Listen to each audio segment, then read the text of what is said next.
आप कल्पना कीजिए उस शहर के बारे में जिसकी सड़कें हाई लेवल की हैं और जहां इमारतें आकाश को छूती हैं, वहां सभी प्रकार की सुविधाएं हैं, लेकिन आपको इन सब सुविधाओं को पाने के लिए एक बहुत बड़ी कीमत चुकानी पड़ रही है।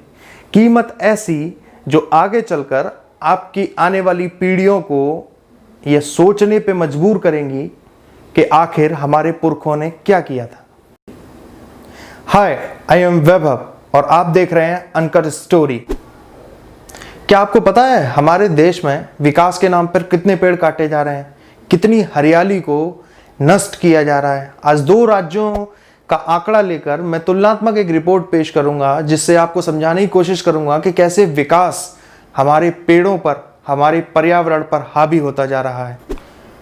दिल्ली की सीमा से महज कुछ दूरी पर बसा हरियाणा 44,212 वर्ग किलोमीटर क्षेत्र में फैला हुआ है। लेकिन आपको यह जानकर हैरानी होगी कि फॉरेस्ट सर्वे ऑफ इंडिया की रिपोर्ट के अनुसार हरियाणा में महज 3.62% ही हरियाली शेष रह गई है। अगर इसकी तुलना केरल राज्य से करें, जो कि हरियाणा के बराबर ही क्षेत्रफल में है, तो आप ये आंकड़ा देखकर चौंक जाएंगे कि केरल में केरल के लोगों की संजीदगी की वजह से वहां जो हरियाली है वो 54% तक पहुंच गई है। केरल के 54% के आंकड़े को देखकर आपके मन में सबसे पहला सवाल यह आया होगा कि आखिर कैसे केरल इतने बड़े क्षेत्र में हरियाली कर सकता है।